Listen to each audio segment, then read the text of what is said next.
Hey everybody, welcome to BS in Denver. I am Brandon Perna. Today we're talking about the Kansas City Chiefs versus the Denver Broncos. We're going to look at the matchup. I will predict a winner by the end of this episode, and everybody who has watched this in its entirety will feel a lot better about their lives.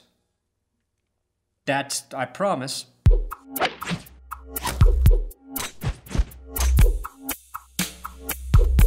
The Broncos are finally a very healthy football team. DeMarcus Ware's arm has to be close to 100%. Aqib Talib's is back, and he's also on Twitter. Make sure you tell him to follow me. Derek Wolfe will play with a small fracture in his arm. DT's hip has been cleared of the drip, and Andy Janovich's club hand is not clubby anymore. Coaches, Wade Phillips, broken ribs, slightly less broken. Gary Kubiak had his health scare earlier this year, and now he's ready to say, hey, offense, time to run the you defense play every time.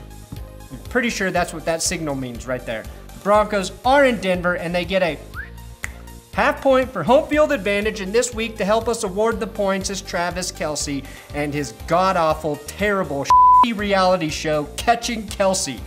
First Eric Decker, now Travis Kelce. E! Entertainment and the New England Patriots really love their good-looking white ball catchers, don't they? Gary Kubiak versus Andy Reid.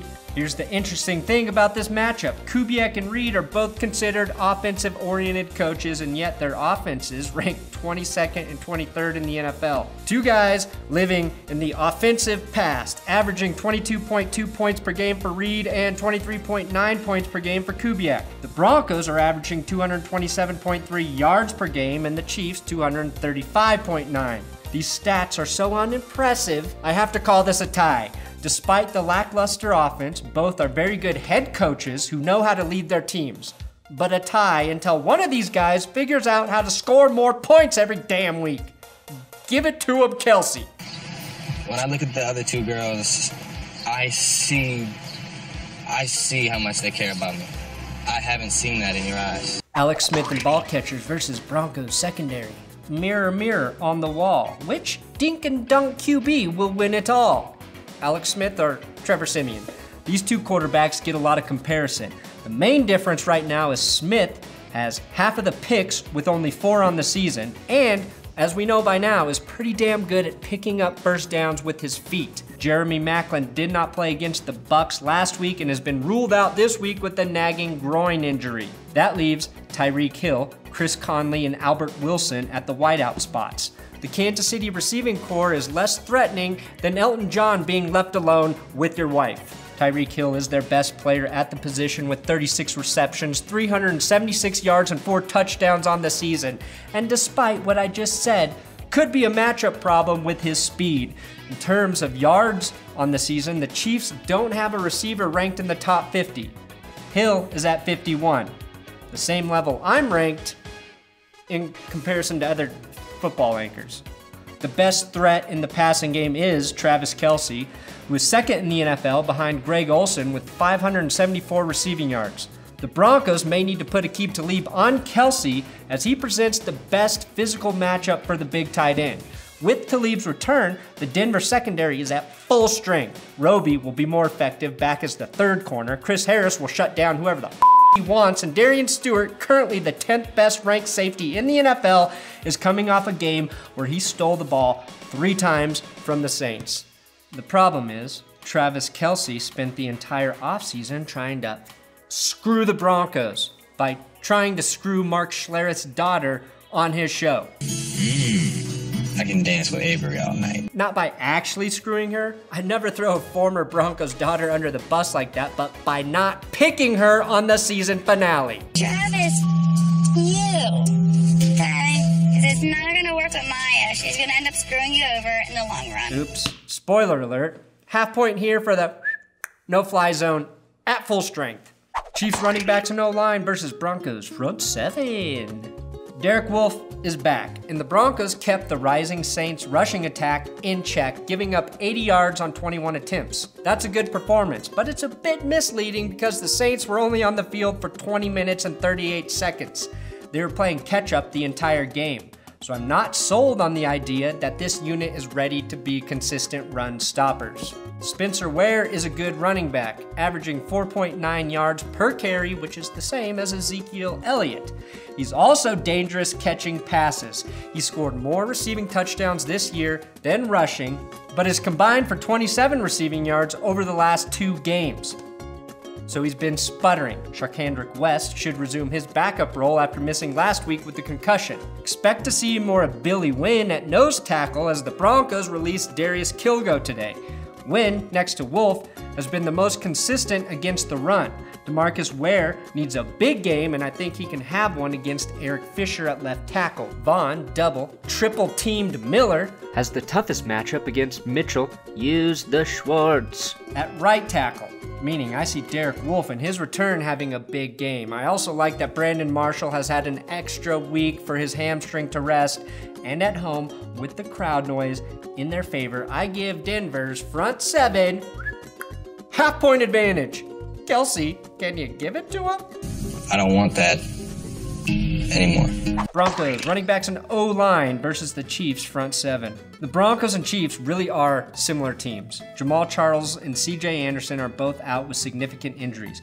The front 7 for both teams is daunting. However, they have the same weakness, stopping the run. Yet, neither team's offense has a prolific rushing attack. KC has given up 1,211 yards on the ground, and the Broncos have allowed 1,237. The difference is Denver has given up 9 rushing touchdowns to KC's 4, and have allowed 8 rushes to go over 20 yards compared to Kansas City's 5. The key here for Denver is to pound it all day long, like 2 young, hot-bodied people who think they're in love. Booker can consistently crank out 4 to 5 yard runs. The Broncos can own time of possession. The Broncos will also be rotating Ty Sambrailo and Donald Stevenson at right tackle. This news is irrelevant because both have been rated as the worst right tackles in the NFL. The upside for Sambrailo is that in his 214 snaps, he's been better in run blocking situations and may finally be as healthy as he's been since the start of last season. Justin Houston returned for the Chiefs last week, but the star outside linebacker is coming back from an ACL injury. He may not be his former dominant self until next season. Dee Ford and Jay Howard, they are out, and nose tackle Dontari Poe is questionable with a back injury. Poe should play, but the Broncos' O-line can take advantage of a beat-up KC D-line. The problem is linebackers Derek Johnson, who always plays well, and Ramik Wilson, a great name for a linebacker, is having a breakout season. The Broncos may win the battle at the line of scrimmage, so the interesting matchup to watch will be Ramik and Johnson trying to fill the gaps to stop Booker. Even with all the injuries, I give Kansas City a 0.5 advantage. Travis Kelsey, what do you think? Do a shout with you and hug you. Avery, you dodged a bullet.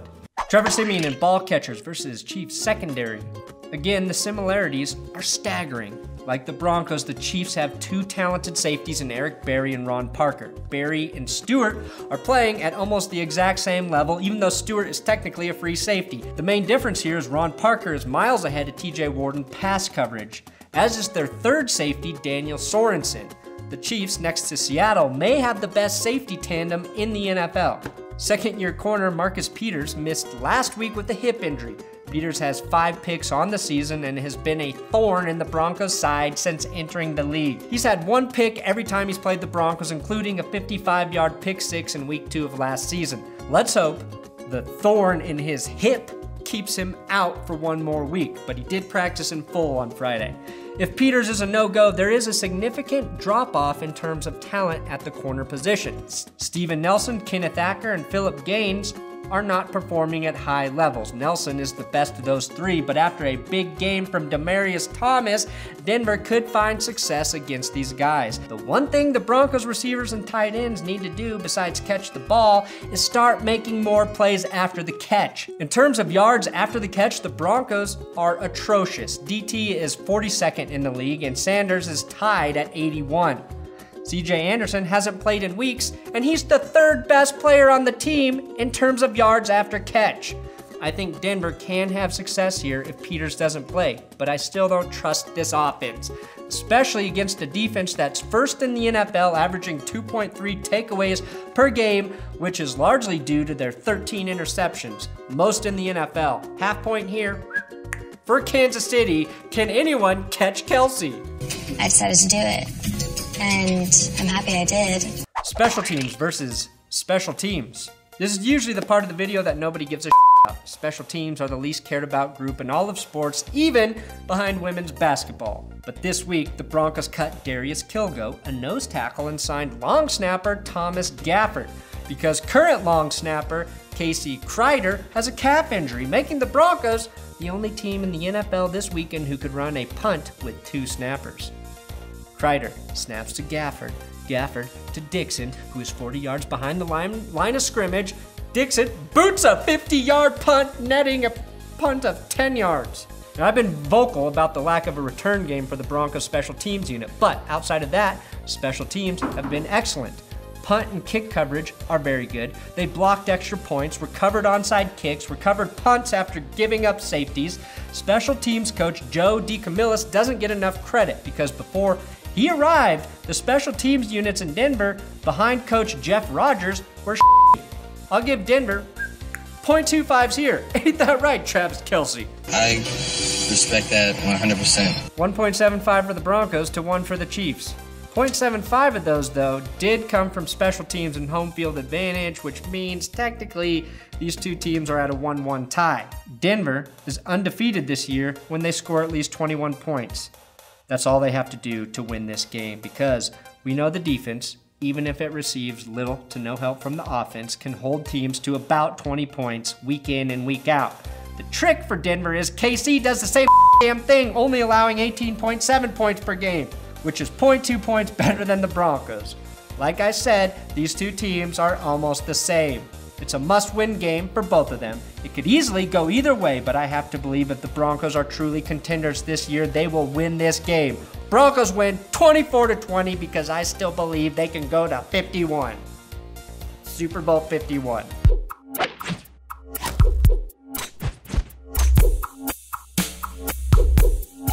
Thanks for watching the prediction episode here on BSN Denver. Make sure you subscribe to us on YouTube at BSN Denver Sports.